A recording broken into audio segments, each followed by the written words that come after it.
Tenemos la palabra de Dios como alimento para nuestra alma. La palabra de Dios es el pan de vida, es el maná enviado del cielo. Si lo recibimos, si lo guardamos en nuestro corazón, si lo digerimos, si meditamos en ello y le sacamos el máximo de provecho, creceremos, estaremos mejor preparados para afrontar cualquier situación, cualquier necesidad. Tenemos que darnos cuenta de que cuando acudimos a la palabra de Dios, no solamente lo debemos hacer de una forma intelectual para saber un poco más o por curiosidad, no se trata de eso. Se trata del alimento del espíritu que necesitamos para poder estar fuertes espiritualmente. Con esa actitud en nuestro corazón vamos a recibir la palabra de una forma u otra. Si estamos dispuestos a crecer, vamos a aceptar la palabra de Dios, vamos a creerla, la vamos a digerir y vamos a sacarle el máximo de provecho. Esta es la intención por la cual predicamos la palabra de Dios y la recibimos en una congregación. Aquí no necesitáis, la mayoría de vosotros, ser evangelizados, porque ya estáis en Cristo. Estáis aquí por eso. Pero sí necesitamos el alimento que sustenta nuestra vida. Y estamos aquí para recibirlo. Amén. Padre, te damos las gracias en esta mañana por tu palabra que trae vida a nuestro interior, que renueva, que limpia, que fortalece, que alimenta nuestro ser espiritual, nuestra semejanza tuya, Señor. En esta mañana estamos dispuestos a recibirla y que tú hagas tu obra a través de tu palabra. Señor, desde lo más profundo de nuestro corazón te agradecemos este privilegio. Haz tu voluntad a través de tu palabra, trae sanidad, da fortaleza, aliento. Exhórtanos, Señor, fortalécenos en ti. En el nombre de Jesús. Amén. Otra cosa que tenemos hoy es la celebración de la resurrección de Cristo. En general, la cristiandad celebra hoy por toda la tierra ese momento clave en la historia del cristianismo. Si Cristo no hubiera resucitado, vana sería nuestra fe, dice Pablo. Estaríamos siguiendo a un profeta más, estaríamos siguiendo a un hombre espiritual, a un maestro, como lo consideran en algunos círculos no cristianos, pero no al Hijo de Dios, no a Dios encarnado. Estamos siguiendo a Cristo, a Jesús de Nazaret, y Él resucitó. El primer día de la semana, después de su muerte, Él salió de la tumba completamente renovado, transformado, lleno de gloria, lleno de deidad, porque Él era Dios. Vamos en esta mañana a hacer una reflexión al respecto con la intención de entender por qué. La Biblia está llena de misterios, llena de cosas que no llegamos a entender de una manera completa, total, como Dios quiere llegar a revelarnos a todos y cada uno de sus hijos. Ya en el Antiguo Testamento, en Deuteronomio, en el capítulo 29, encontramos un versículo, también 29, así que fácil de recordar, que nos dice que las cosas secretas pertenecen a nuestro Dios. Hay cosas secretas que Dios se ha reservado para sí. De la misma forma que nosotros como padres, también hay cosas que no les explicamos a nuestros hijos. Hay cosas de la realidad, de la vida diaria, que nuestros hijos son incapaces de comprender. No están preparados, no tienen todavía la capacidad de asimilar, no tienen todavía la preparación, el crecimiento para poder entender ciertas cosas. Y es por eso que no se las decimos cuando son pequeños, se las vamos revelando poco a poco conforme adquieren esa capacidad, esa madurez. Espero que no le digas a tu hijo de 3 años, pues, cómo funciona, pues, no sé, la economía de tu casa, porque creo que no la va a entender. Y hacemos bien en callarnos ciertas cosas hasta que hayan alcanzado el momento de madurez oportuno para podérselas explicar. No pongas a tu hijo de 5 años a conducir porque le irá la vida en ello. Entonces, Dios tiene secretos que nos va revelando poco a poco. Así la palabra de Dios, repito, nos dice en Deuteronomio 29, las cosas secretas pertenecen a nuestro Dios. Pero las reveladas, sigue diciendo, para nosotros, para nuestros hijos, para que hagamos su voluntad, la voluntad de Dios. Así que Dios nos va revelando cosas a través de las cuales podemos estar mejor preparados para hacer su voluntad. Él no nos pide de una que lo sepamos todo. El conocimiento de la verdad es algo progresivo, va avanzando conforme aprendemos, conforme crecemos. La forma de crecer es que aquello que sí comprendemos, aquello que sí está a nuestro nivel, lo pongamos en práctica. Si lo hacemos así, vamos a experimentar un estirón espiritual. Vamos a madurar poco a poco, de forma progresiva. Pero la obediencia está directamente relacionada con el crecimiento. No sirve el solo aprender. Conocer la voluntad de Dios y no hacerla es al revés. Nos retrasa, nos encoge. ¿Por qué? Porque el que sabe hacer lo bueno y no lo hace, le es pecado. Por tanto, Dios espera que cuando nos revela algo de su verdad, estemos dispuestos a ponerla en práctica. Esto no significa que seamos perfectos en todo, ni mucho menos. Hay muchas cosas que las aprendemos, las ponemos en práctica, pero luego vamos y fallamos. Bueno, eso nos pasa a todos, pero también el Espíritu Santo es fiel para mostrarnos que tenemos que corregir y tenemos que seguir poniendo en práctica las cosas aprendidas de la palabra de Dios. Amén. Sí, ciertamente la Biblia está llena de secretos, de misterios, pero Dios no los quiere revelar. El apóstol Pablo había escrito en 1 Corintios 2 que el hombre natural no percibe las cosas espirituales. El hombre de la calle, el que no tiene una relación con Dios, cuando va a la palabra de Dios no la comprende, no la entiende, no sabe por qué está escrito así o asao. Nos ha pasado a todos. Antes de crecer en el Señor, abríamos la Biblia y la teníamos que cerrar muchas veces porque no entendíamos. Era como un libro sellado, cerrado, oculto, que no lográbamos comprender. Así que tenemos que tener paciencia para que Dios nos vaya revelando conforme aprendemos.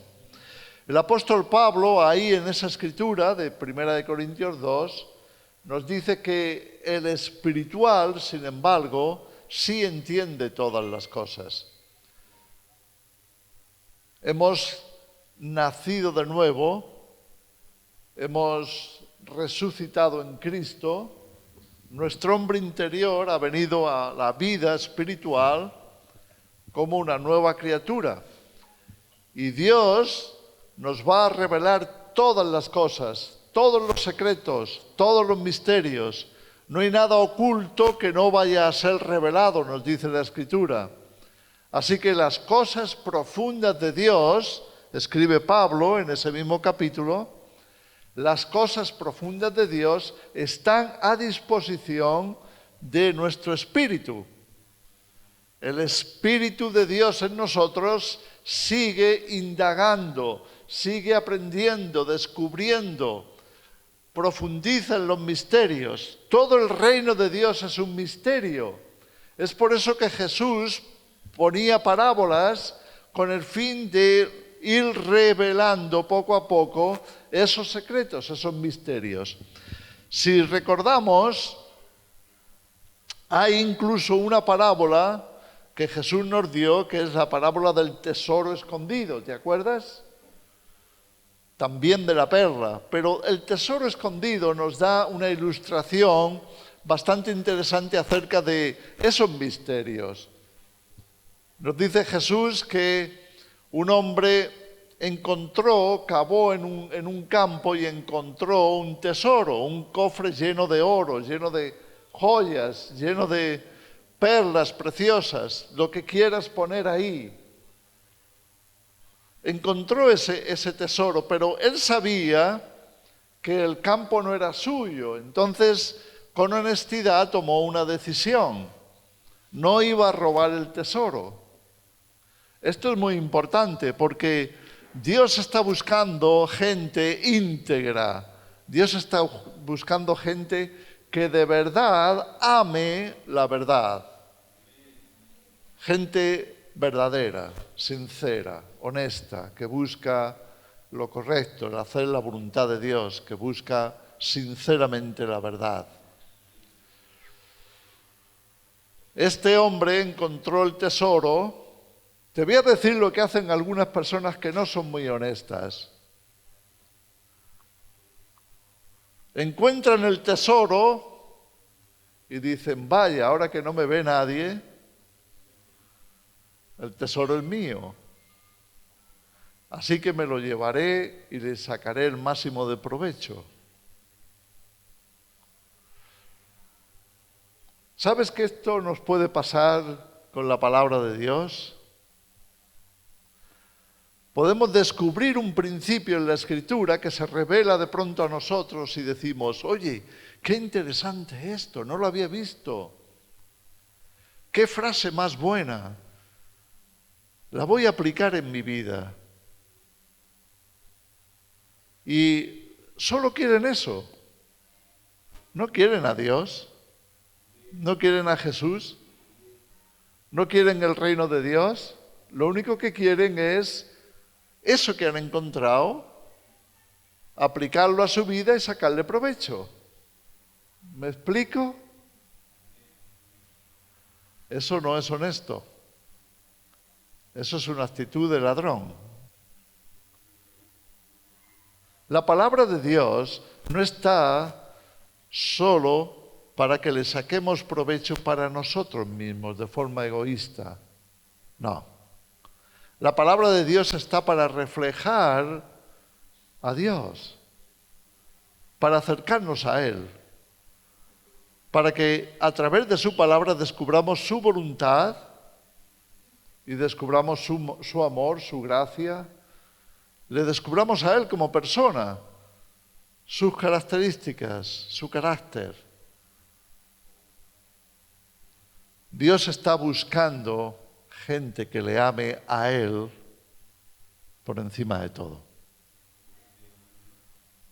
Si lo tenemos a Él, lo tendremos todo.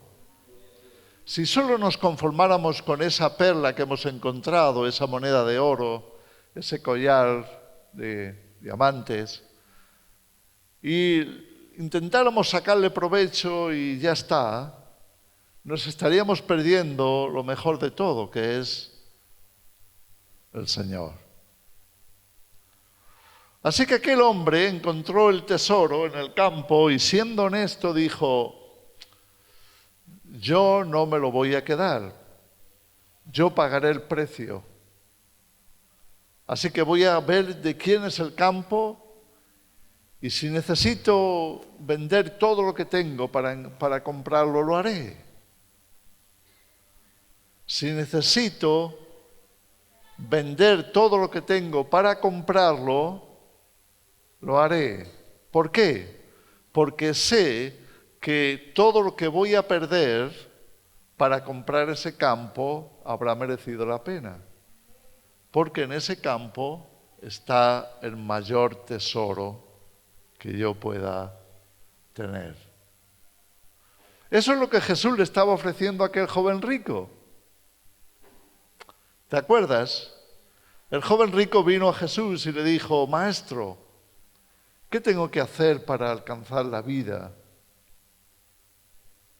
Para tener lo mejor, la vida eterna. Para poder estar con Dios en la eternidad. ¿Qué tengo que hacer? Jesús le dijo: bueno, ya conoces la Escritura, conoces los mandamientos y sabes cuál es la senda, comienza a cumplirlos. Y él dijo: pero eso ya lo estoy haciendo desde niño.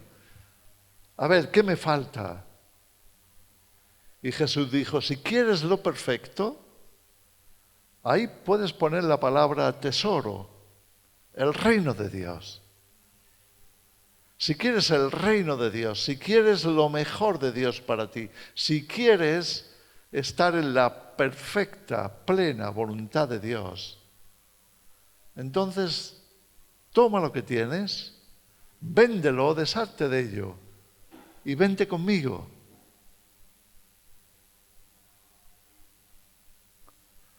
Era una prueba de amor, era una prueba de revelación. ¿Hasta qué punto tenemos los ojos abiertos para descubrir el tesoro? Yo estoy seguro que tanto tú como yo nos habría encantado estar en ese momento allí. Quizás nos hubiéramos puesto detrás del rico para que cuando Jesús le despidiera o él se despidiera porque no quiso la oferta de Jesús, tenía muchas posesiones y se puso triste. No quería desprenderse de lo que tenía, no quería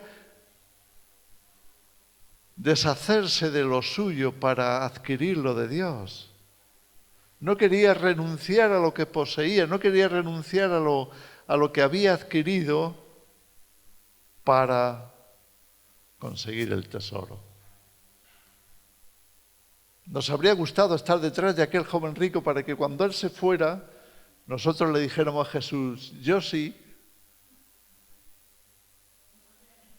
Amén. Habrías estado ahí para decirle a Jesús: yo sí, yo lo quiero. Yo quiero ese tesoro, yo quiero lo perfecto. Lo perfecto es Jesús. Lo que Jesús le estaba ofreciendo era que fuera su discípulo. Porque eso significaría tenerle a Él. Tenerle a Él. Por favor, tengas lo que tengas, hayas aprendido lo que hayas aprendido, no se puede comparar con Jesús. No se puede comparar. ¿Sabes qué dijo Pablo de todo lo que había aprendido? Mira, Pablo había estudiado en la escuela de Gamaliel. Eso es como ir a Harvard hoy, o un sitio así, a Yale, o a una gran universidad del mundo. Ir a la mejor universidad. Eso era Gamaliel para los judíos. Era el mejor maestro de su generación. Y Pablo había tenido la oportunidad de estar en su escuela y ahí había aprendido la ley. Había aprendido a los maestros, a los intérpretes. Él se había hecho, era fariseo y por tanto en él estaba ese deseo de aprender al máximo la palabra porque se suponía que los fariseos tenían eso encomendado, el mantener la pureza de la ley. Pablo había tenido todo cuanto un buen judío creyente pudiera desear. Pero ¿sabes qué dice Pablo de eso? Lo escribe en Filipenses. Pablo dice: cuantas cosas aprendí y eran mi ganancia, después de encontrar a Cristo, los tuve por basura.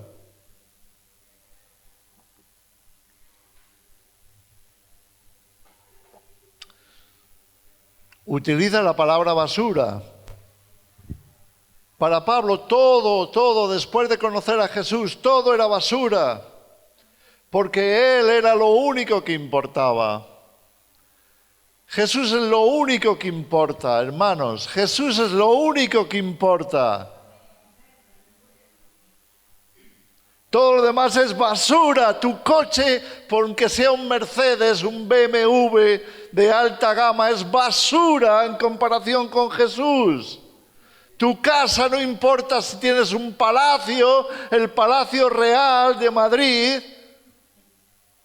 es basura en comparación con Jesús.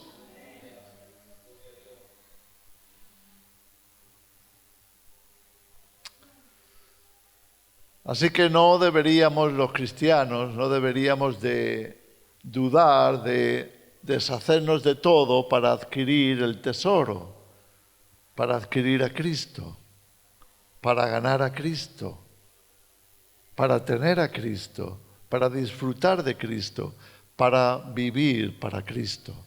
Amén. Ahora llegó el momento de la resurrección. Damos un salto a la resurrección, porque eso es de lo que se trata. Permitidme deciros algo que pasó un poco antes de que Jesús fuera a Jerusalén para morir. Lo habéis leído y lo habéis escuchado en muchas ocasiones, porque está en el Evangelio, y todos nos lo sabemos. Un día Jesús, muy cerca de la Pascua, tomó a Santiago, a Pedro y a Juan y los subió a un monte a orar. Y estando en el monte, ocurrió algo inesperado. Es que Jesús comenzó a transformarse. De pronto sus ropajes, sus ropas, empezaron a hacerse blancas, pero no un blanco normal. Nos dice Lucas que eran tan blancas las ropas que no habría manera de lavar una ropa para hacerla tan blanca. Resplandecían. Su cara comenzó a brillar como si fuera el sol. Y de pronto aparecieron Elías y Moisés, que estaban hablando con él. Es curioso, el Evangelio nos dice hasta de qué hablaban. ¿Te acuerdas de qué hablaban? Ya no te acuerdas. Moisés y Elías representaban la ley y los profetas. Eran los personajes cumbre de la historia de Israel. Moisés el liberador, Elías, la voz de Dios para guiar a la nación en tiempos de idolatría. Un hombre que ni siquiera conoció la muerte, que Dios se lo llevó. Así que Moisés y Elías estaban ahí hablando con Jesús. Pero Jesús estaba recuperando o manifestando su forma real. Él era Dios, Él es Dios. Hermanos, Jesús no necesitaba resucitar para nada. Jesús no necesitaba ni morir, ni resucitar. Jesús era Dios.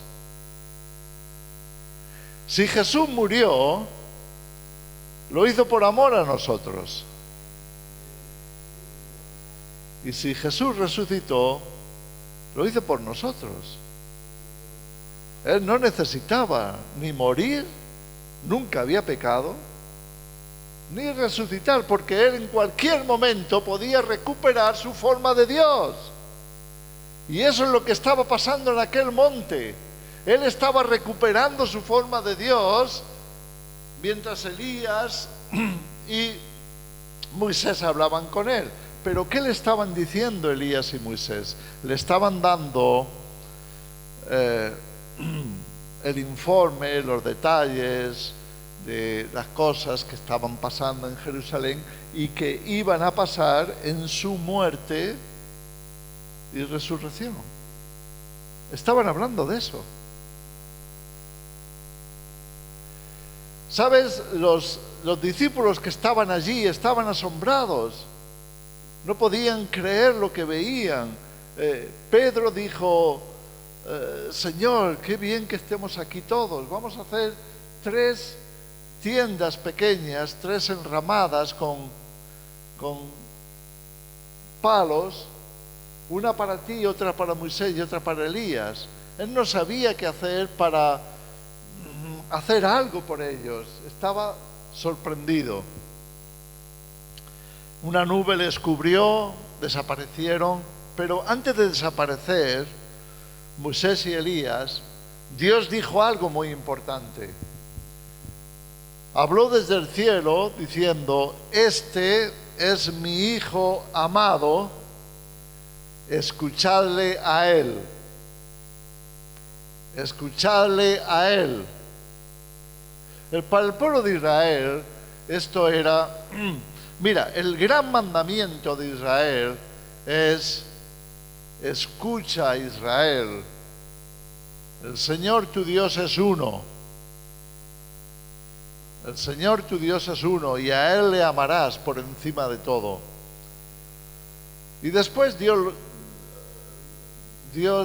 dio los mandamientos. Pero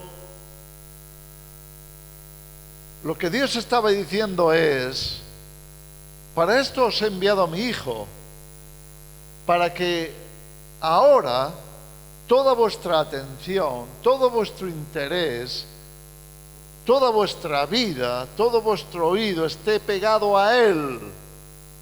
A Él es el que tenéis que oír, escuchadle a Él, que Él sea vuestro amor, vuestra atención, vuestro interés. Todo es Él. Todo es Jesús.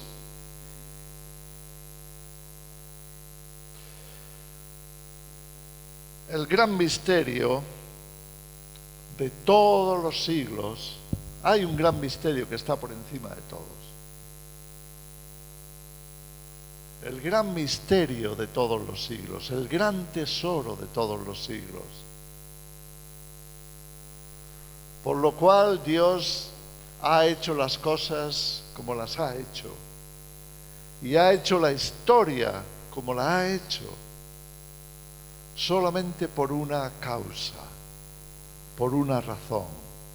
Por el gran misterio de todos los siglos, de toda la creación, de toda la eternidad. Hay un misterio que sobrepasa todos los misterios. Y es que su hijo necesitaba una esposa.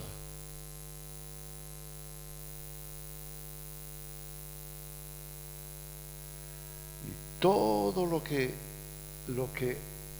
ha pasado en toda la historia, todo lo que está escrito para ilustrar esa realidad.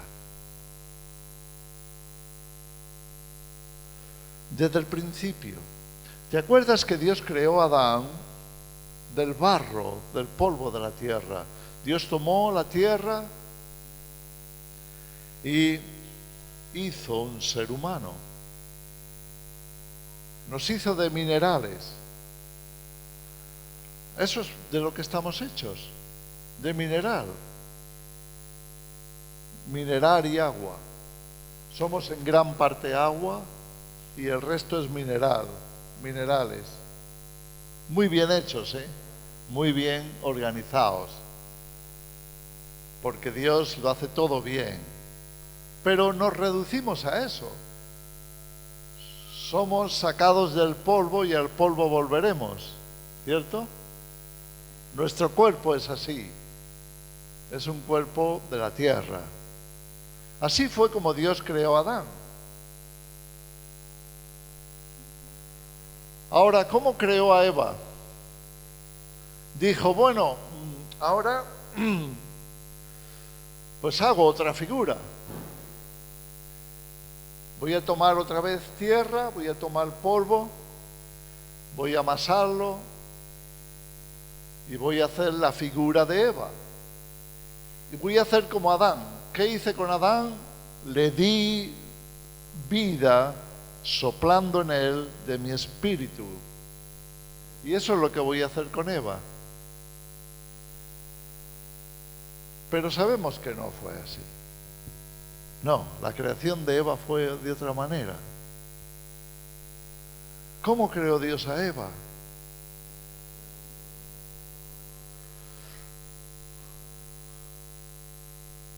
Anestesió a Adán, lo puso a dormir y entonces le abrió el costado. Dios hizo una operación en Adán. Dios abrió su costado y le sacó una costilla.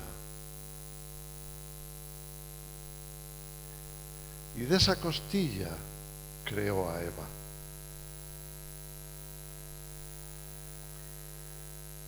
Qué misterio, ¿no? ¿Por qué haría Dios eso? ¿En quién estaría pensando Dios? ¿Qué estaría pensando para hacerlo así? ¿Por qué no los creó a la vez? ¿Por qué no los hizo juntos?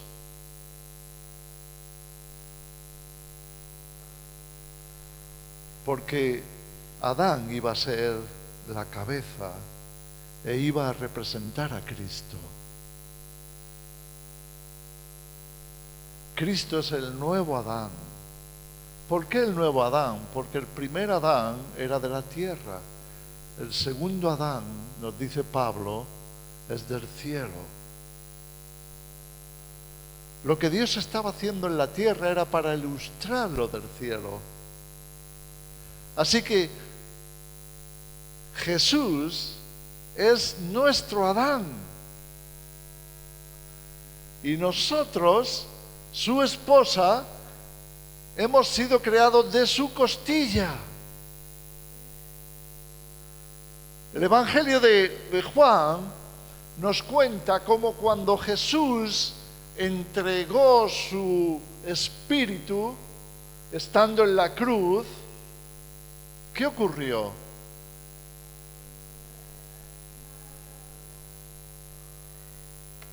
Uno de los soldados que custodiaban la crucifixión tomó su lanza y la clavó en el costado de Jesús para llegar a su corazón y asegurar que estaba muerto. Era una forma de cerciorar la muerte. Y atravesó su corazón y de él manó sangre y agua.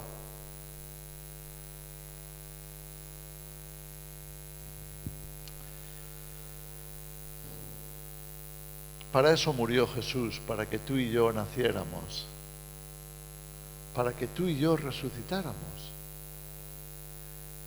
Sin su muerte, nuestros pecados todavía estarían sobre nosotros. Si Jesús no hubiera pagado por nuestros pecados, jamás hubiéramos podido hacer, nunca hubiéramos llegado.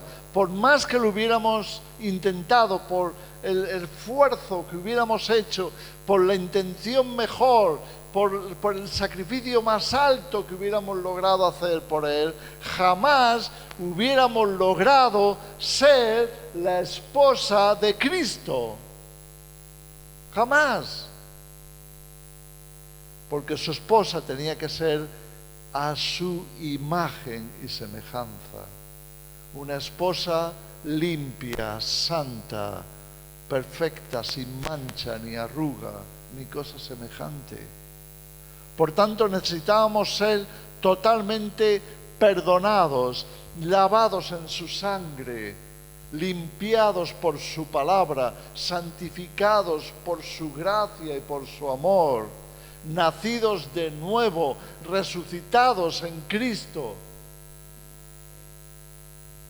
La historia de amor, de eso va la historia de la humanidad, de eso va la historia de la creación, va de una historia de amor de Cristo por su iglesia. Todo lo demás es el escenario. Todo lo demás son extras. Extras. ¿Sabes cómo funciona una película, verdad? Hay un escenario, hay unos protagonistas y hay muchos extras. La historia de la humanidad es una historia de amor a través de la muerte de su hijo, que está llamando a su esposa a venir a él. Todos los que vengan a él nacen de nuevo, resucitan. Mira lo que dice Pablo en Efesios 2. Nos resucitó con Cristo, nos resucitó. Es algo ya realizado en el Espíritu. Es que nacer de nuevo es resucitar espiritualmente. Es venir a la vida eterna. Es recibir el Espíritu de Dios.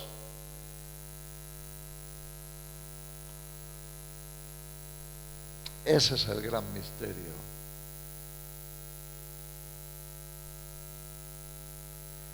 Jesús murió por su esposa. Entonces, no te extrañe que Pablo escriba en Efesios 5, voy a leer esas palabras porque tenemos que entender la escritura mejor.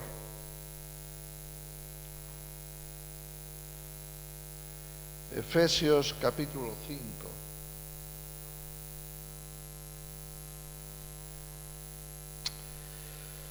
Leo desde el versículo 22. Las casadas, está hablando a las esposas, estén sujetas a sus propios maridos. Está hablando de las esposas cristianas, como al Señor, porque el marido es cabeza de la mujer, así como Cristo es cabeza de la iglesia, la cual es su cuerpo y Él es su Salvador. Así que como la iglesia está sujeta a Cristo, así también las casadas lo estén a sus maridos en todo. Maridos, amad a vuestras mujeres, así como Cristo amó a la iglesia y se entregó a sí mismo por ella para santificarla, habiéndola purificado en el lavamiento del agua por la palabra, a fin de presentársela a sí mismo una iglesia gloriosa, que no tuviese mancha, ni arruga, ni cosa semejante, sino que fuese santa y sin mancha.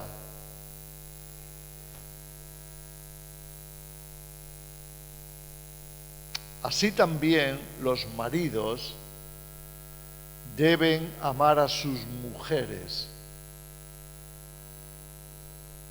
como a sus mismos cuerpos. Los maridos tenemos un privilegio muy grande, el de representar a Cristo, representar a Jesús, dar nuestra vida por nuestras esposas. El mayor privilegio que tú y yo como marido tenemos es de dar nuestra vida por nuestra esposa,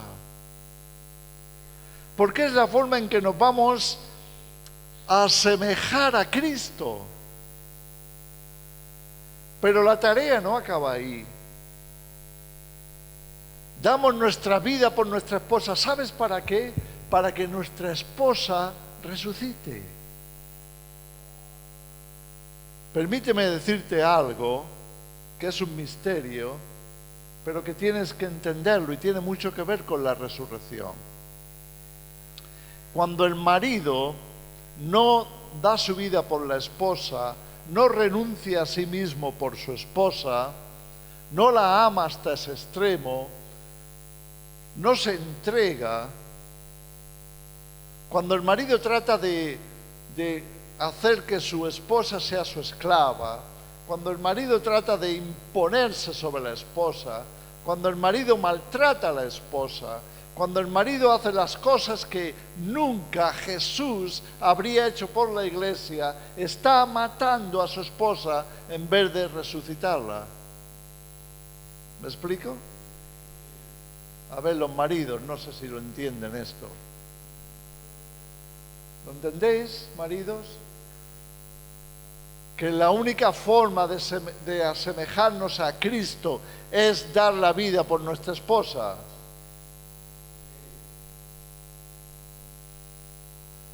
Dios nos está permitiendo representar para ser cabeza de nuestra esposa. No podemos ser cabeza imponiéndonos, no podemos ser cabeza maltratando, tenemos que ser cabeza amando y dando nuestra vida por ella.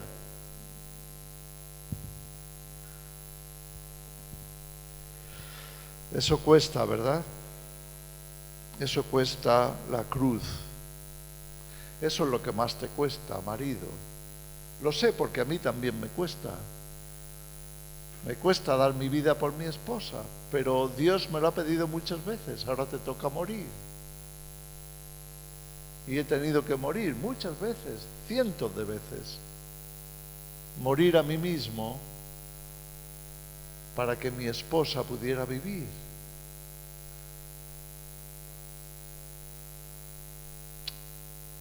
Tú dices, bueno, entonces no conviene estar casado, ¿verdad?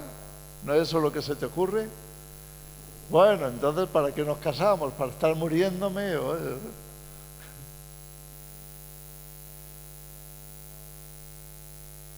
¿Quién te dijo que seguir a Cristo era fácil? ¿Alguien te predicó mal el Evangelio? Si te dijo, oye, tú recibe a Cristo que se te van a arreglar todos los problemas, no vas a tener que sufrir, vas a ser súper feliz, no vas a tener ninguna dificultad. No, eso Jesús jamás dijo eso a los discípulos, jamás. ¿Tú crees que Jesús le dijo a los discípulos, veniros conmigo que ya verás que bien lo vaya a pasar? ¿Dónde está eso en el Evangelio?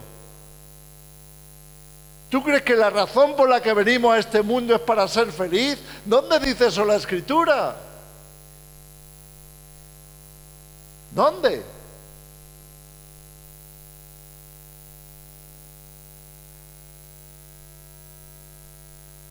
Tú mandas a tu niño al colegio diciéndole, Pepito,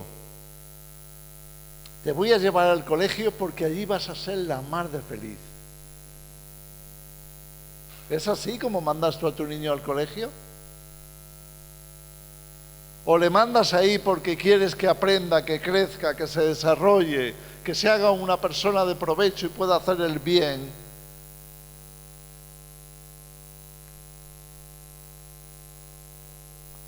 No, el Evangelio no va de felicidad. El Evangelio va de madurez. El Evangelio va de crecer en el Espíritu para ser como el Señor. El Evangelio va de muerte, de morir a nosotros mismos para que otros vivan.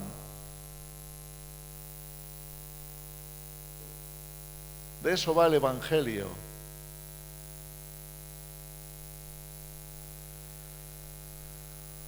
Si los esposos, este es el misterio, si los esposos aprendemos a dar nuestra vida por nuestras esposas, tendremos una esposa resucitada. Pero tú dices, bueno, entonces, ¿dónde está el límite? Porque si conocieras a mi mujer, entonces ya me olvido de todo, porque ella lo quiere todo. Ya me quedaré sin dinero, sin casa, sin coche. O sea, tú no conoces a mi mujer. Bueno, tiene un límite, claro. No dice que pierdas la cabeza. Tú tienes que ser la cabeza. Dios no espera que el marido se corte la cabeza y se la dé a la mujer. No. Dios espera que el hombre sea cabeza de la mujer. Y enseñe a la mujer con amor. Y la cubra de cariño y de gracia. Pero la guíe. Porque eso es lo que Cristo hace con la iglesia. Jesús no nos da nuestros caprichos. Bueno, yo no sé qué Jesús tienes tú. Mi Jesús no me da no me da todo lo que le pido. Bueno, últimamente sí, porque no le pido tanto. Le pido lo que sea bueno. Pero hay un cristianismo que se ha impuesto en la mayoría de los evangélicos que se llama el evangelio de la prosperidad, que es una barbaridad teológica bestial, que es una herejía, que es tener a Dios como si fuera tu criado. No, Dios no es tu criado. Dios es tu padre.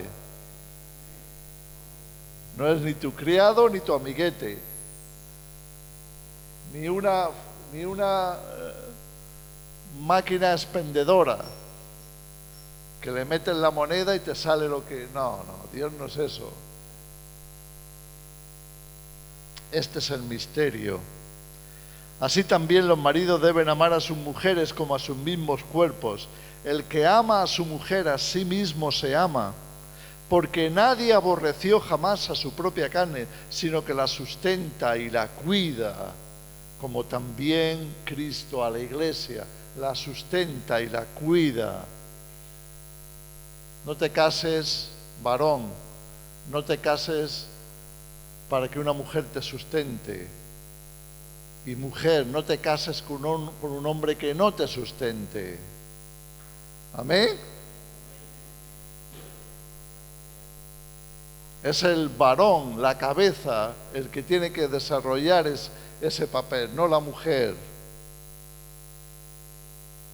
Porque somos miembros de su cuerpo, de su carne y de sus huesos. ¿Qué dijo Adán cuando vio a Eva? Cuando vio a Eva. ¿Cómo? Esto es carne de mi carne y huesos de mis huesos, ¿sí? Eso es lo que la iglesia es para Cristo. Él nos ha hecho, nos está haciendo todavía. Nos está construyendo como su esposa. La historia de la humanidad es eso, es preparar una esposa para su hijo. Todo lo demás son extras, no son los protagonistas de esta película. Los que rechazan a Cristo son los extras que salen peor parados. Por esto dejará el hombre a su padre y a su madre y se unirá a su mujer y los dos serán una sola carne. Grande, mira lo que dice Pablo, grande es este misterio. Mas yo digo esto respecto de Cristo y de la iglesia. Ese es el misterio. Cristo y la iglesia. Y todo lo demás es para que nos acerquemos a comprender ese misterio. Es para que entendamos de qué va la cosa. Es para que nos despertemos que la cosa no va de mí, que yo soy el protagonista, yo soy maravilloso, yo soy el que se lo merece todo, yo todo para mí, yo tengo que triunfar, yo tengo que hacerme no sé quién. No, la historia no va de eso, la historia va de Cristo y la iglesia. Él es el protagonista. Y Él nos está dando la oportunidad de formar parte de su esposa. Él nos está dando la oportunidad de entrar en la eternidad como protagonistas. de mano del esposo. ¿Por qué resucitó Jesús? Por Él no.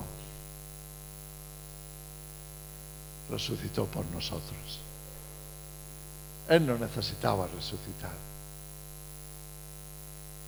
Él dijo, nadie me puede quitar la vida. Nadie puede quitarme la vida. Es que sería ridículo y absurdo que alguien pudiera matar a Jesús. Él dijo, no, soy yo quien la entrego. Y tengo poder para darla y para ¿qué más? Y para volverla a tomar. Yo estoy haciendo esto porque estoy buscando esposa. ¿Sabes por qué hizo esto Jesús? Porque estaba buscando esposa. Por eso mandó a los discípulos a predicar el Evangelio por todo el mundo. ¿Para qué?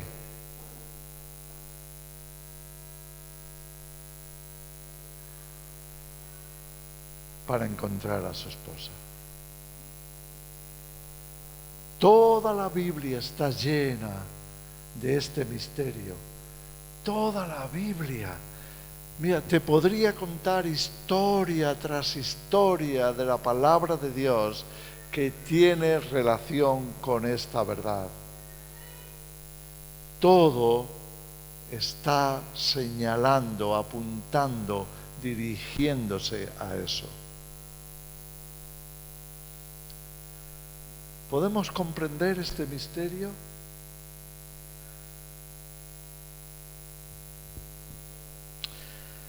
Así que cuando Jesús iba a entregarse, iba a darse, para que su cuerpo fuera roto, su sangre derramada, para el perdón de los pecados, Él estaba pensando en ti y en mí. Él quería una esposa que fuera del todo para Él. Que dejara que Él fuera la cabeza,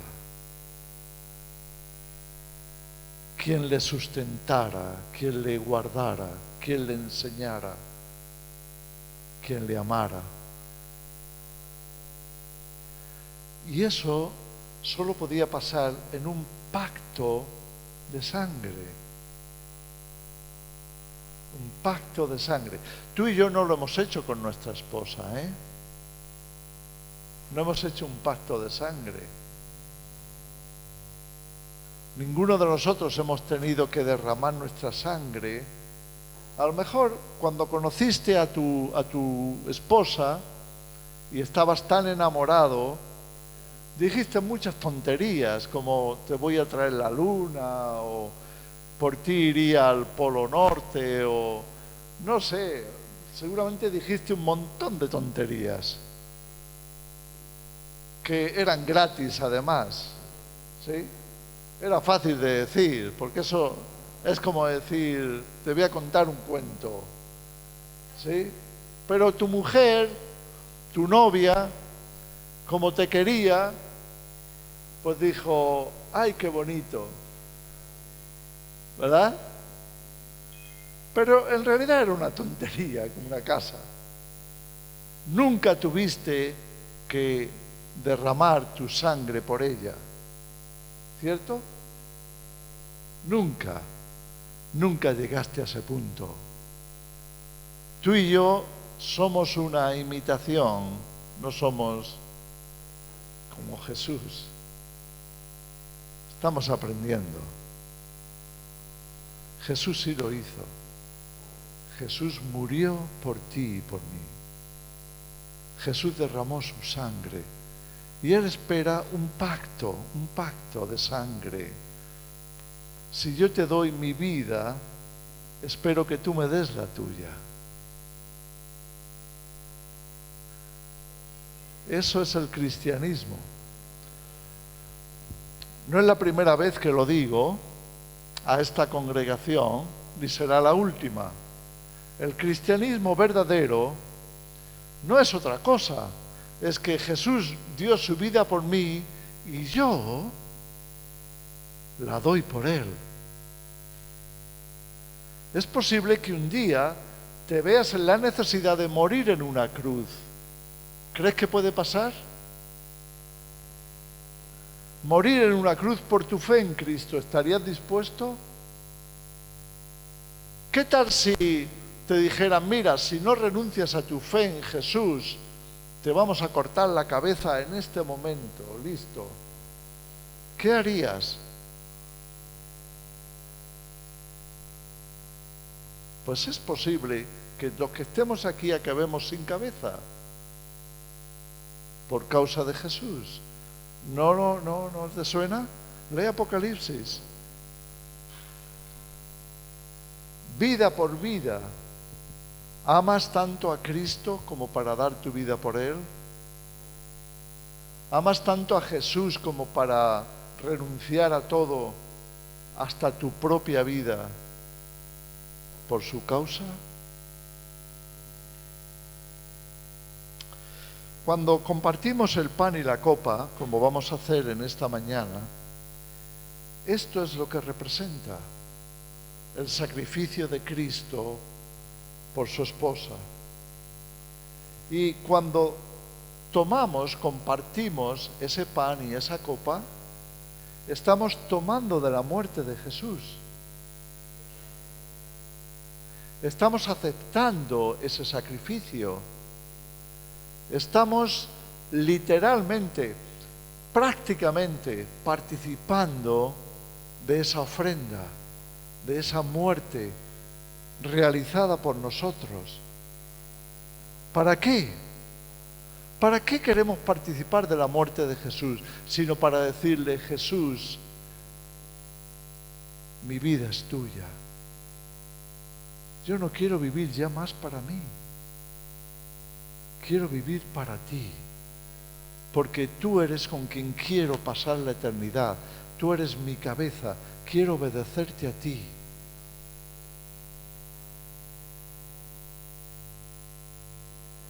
Varones,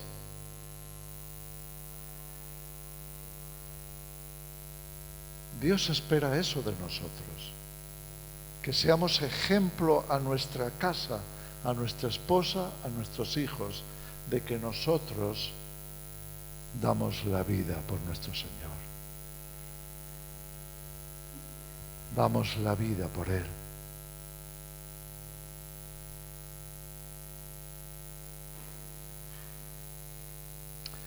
Él es más importante para nosotros que nadie, que nada en este mundo. Incluida tu mujer.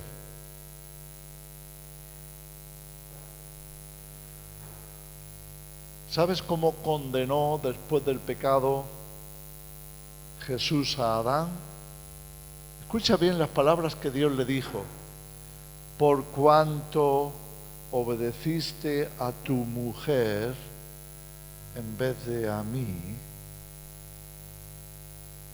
te has buscado la perdición, la maldición. El marido tiene que amar a su mujer para conducirla en los caminos del Señor. Pero él tiene que ser ejemplo. Tú tienes que ser ejemplo para tu esposa. El marido tiene que dar ejemplo a su esposa y a sus hijos de amor a Cristo, de servicio a Dios, de hacer la voluntad de Dios por encima de la propia, de ser un hombre en Cristo para poderlo reflejar a Él.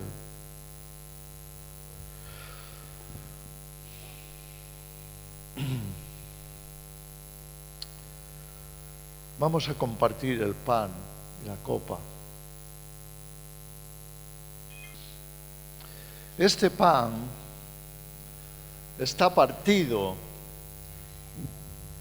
hecho cachos, hecho pedazos, en representación de las múltiples heridas sangrantes que Jesús iba a recibir desde los pies hasta la cabeza, o desde la cabeza hasta los pies. No quedó ni una parte de su cuerpo que no fuese abierto.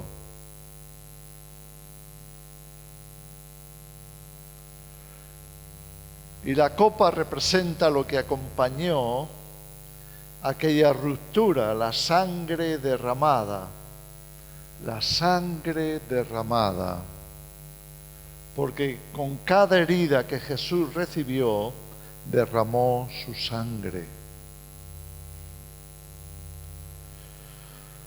Él no lo hizo por él nunca había pecado. Él no tenía que recuperar nada, él no tenía que conseguir nada, todo era suyo. Él era Dios. Él lo hizo por ti. Él lo hizo por nosotros.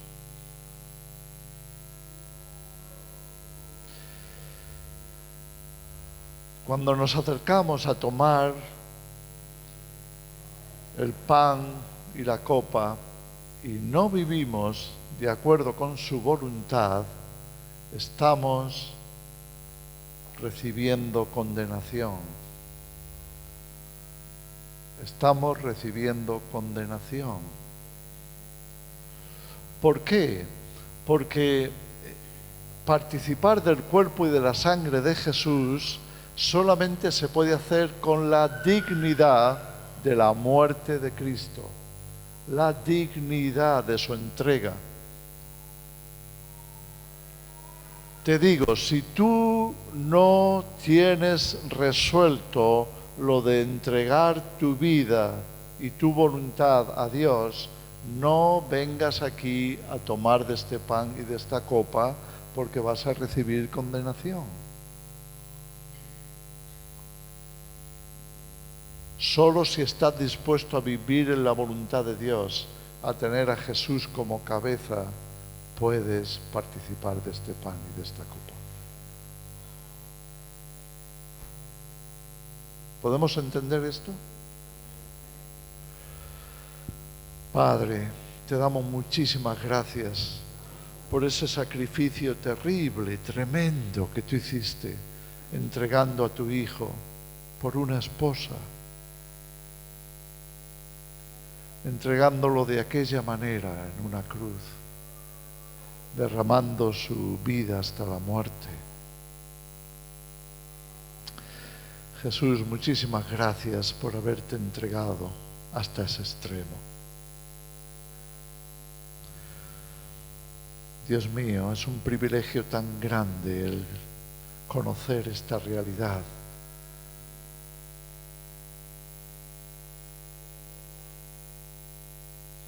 En esta mañana queremos renovar este voto, este acto de entrega, este pacto de sangre. Bendice el pan, bendice la copa, como tú lo hiciste en aquella noche cuando cenaste con tus discípulos anunciándoles tu muerte. Bendícelos, Señor, y ayúdanos a participar de ello con todo el sentido que tiene, que conlleva, a renovar ese pacto de entrega. Queremos, Jesús, que tú seas nuestra cabeza por toda la eternidad, que a ti y solo a ti obedezcamos, que seas tú a quien escuchemos, a quien sigamos,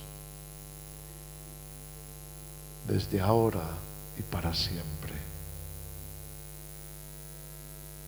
Amén.